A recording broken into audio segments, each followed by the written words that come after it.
What is going on, guys? Today's another fucking epic day in Los Angeles. I'm Alejandro, and let's talk about cars, yo. Hit it, Pedro!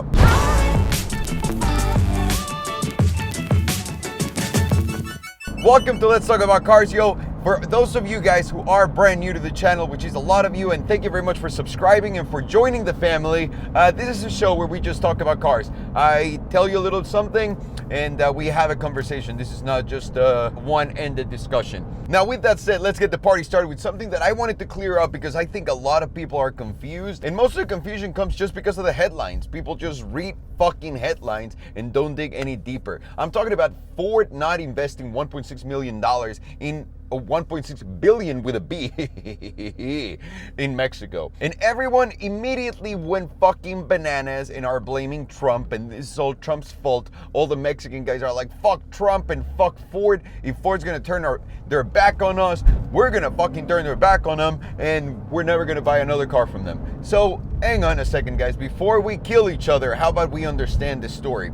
So Ford originally wanted to open another plant in Mexico. They were going to invest $1.6 billion for a brand new assembly plant where they wanted to make more Ford Focuses. Is that how you say the plural of that?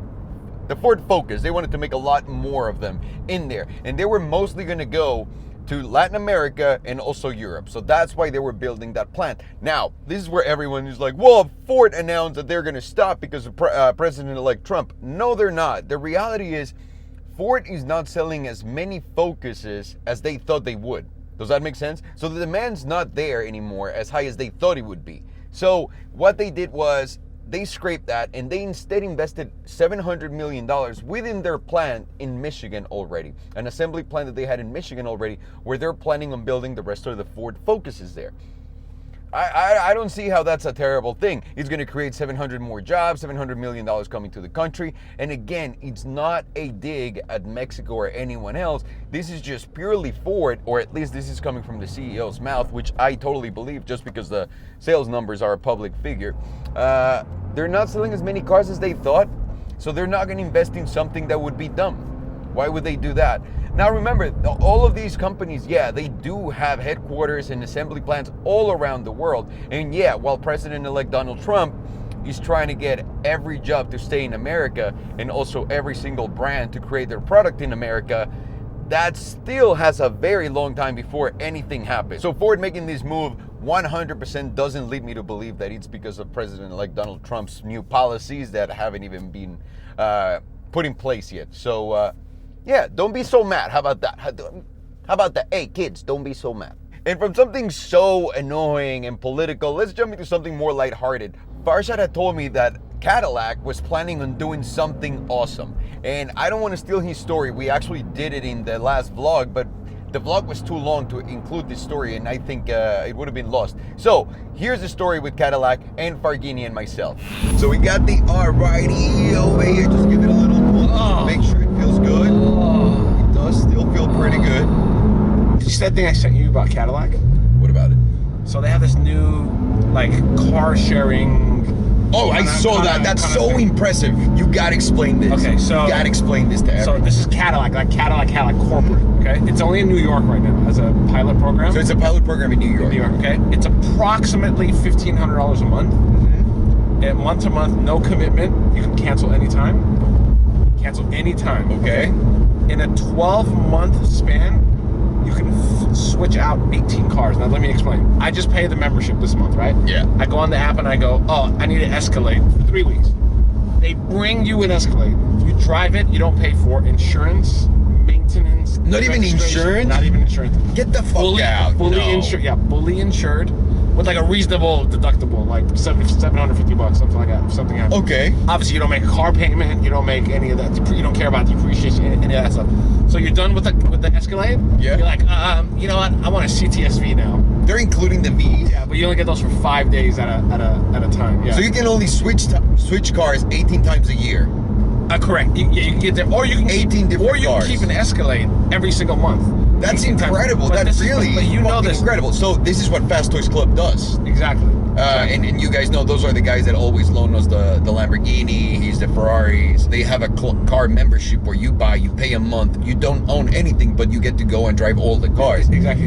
And I think that's the business of the future, like we were saying. Yeah, we talk about this all the time, right? We talk about it all the time. This generation, they don't want to own things, and they rather spend their money on experiences and themselves. Yeah, like right. No one wants to go buy a car, or like buy a house, none of that stuff.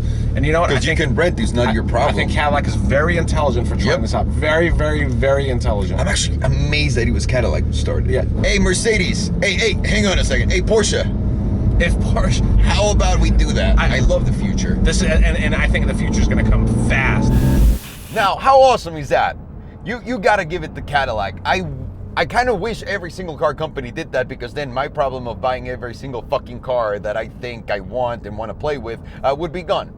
So looking forward to that in the future, and I think this is going to work out like way better than anyone expects, and this is going to be the new trend for everyone and for the future. So fingers crossed here, so that we can drive more cars in less amount of times and not be attached to them and all those crazy payments that come attached to it. So yes! And from that epic new strategy by Cadillac, we're going to jump into something actually really weird, and that is, can the brand new 4GT save the brand new Acura NSX? Well, Alejandro, what do those have to do with each other? Are you out of your mind? Well, yes, I am. Thank you for asking. But no, it's not just out of my mind that where this is coming from.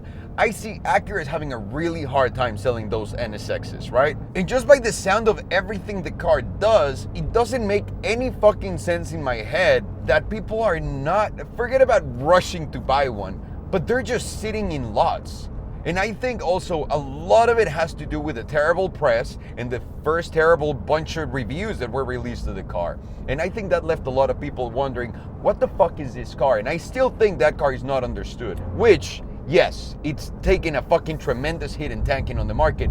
But if you look at the 4GT, that 4GT is more than twice the price, right? And it still has like those plasticky bullshit Ford interiors. So it didn't change much of that. To me, a big drag on the NSX is that the interior is that interior of a Honda, basically, or an Acura, if you will. That's not very appealing to me, but when you're paying $200,000 for a car, you want something more special, right? So that same logic applies to Ford with their $500,000 car. I definitely don't want to touch any fucking plastic buttons from Ford. I want to see something brand new. And just by the leaked pictures of it, it doesn't really look like they did that. Now, the 4GT is supposed to be performance-oriented and a crazy, amazing track machine. But what if it doesn't deliver on anything that they're saying? What if the car is just, it's a cool sports car, but that's it? What if that's the case? Then that's gonna open up for the Acura NSX to be a bargain in everyone's eyes. Because it's not an unlimited run that they're gonna be doing of that car. I mean, the cars are numbered, which is something that I like already. So with the cars being numbered and not being an unlimited outgoing production, and knowing that Ford's gonna make more cars than the original 500 they said they would, or however many they wanna do, it's gonna make it a very interesting thing to like compare, because at that point, if the 4GT is just nothing but hype, what's the solution in between those cars? And I think the solution between those cars is the NSX, which would be so ridiculous. That is that like the first time ever where another car company can release a car and help the other one out if they suck? I guess not, but that is a very direct example. I personally am dying to drive an NSX because I love the 918, and everyone is saying that that's 918 technology, like a mini 918. So with that said, you can get one for like $175,000 right now, because there's a million of them on eBay and a trillion of them sitting on floors. So that is just so interesting. And last but not least, I want to talk to you guys about a story that I thought was the most awesome thing I've ever heard. It's NFL related, National Football League. So if you guys don't watch football, sorry, I'll make it as simple as possible. Brandon Marshall, he's one of the great receivers playing the game right now, has this thing with Antonio Brown, who plays in another team and is another one of the hottest receivers right now, if not like top 5, easy, Antonio Brown. And at the beginning of the season, Brandon Marshall, who plays for the Jets, figured, hey, last year with the Jets, I had a great season, so I'm gonna step my game up. He went up to Antonio Brown and said, hey bro, how about this? I bet you that I can get more yards in this season than you can. And the bet's gonna be, if you win, I'll give you my Porsche GT3. Sadly, before making the bet, Brandon Marshall didn't realize that he plays for the Jets, because I thought that would be an obvious one. There's no one to throw the ball at you. So obviously Brandon Marshall lost the bet, but that's not the funny thing. The funny thing is Antonio Brown really never wanted to accept the bet in the first place. But once that happened, it kind of backfired on Brandon Marshall when Antonio Brown actually said, you know what? I want your car, but I'm not gonna make it a big deal. How about you donate your car or the car's worth to charity, of a charity of your choosing? And of course, like the fucking badass motherfucker that Brandon Marshall is, he did that. And that just shows you guys, like, something so superficial and stupid, so much good can come out of that. Like something that looks like it's nothing. And these guys are just having fun, playing the game that they love, and they're able to help others just with something as stupid as what they did. Just a random bet, and yeah, it turned out that one was better than the other this year. Kudos to you, Brandon, for really keeping it up, and for honestly, the biggest to me is Antonio Brown, because I would have taken the car. Because I know that Marshall loves the car, but I would have taken the car just out of being an asshole. So it's amazing. It's always great to hear those feel-good stories. I love that. I love that, especially when it helps people out.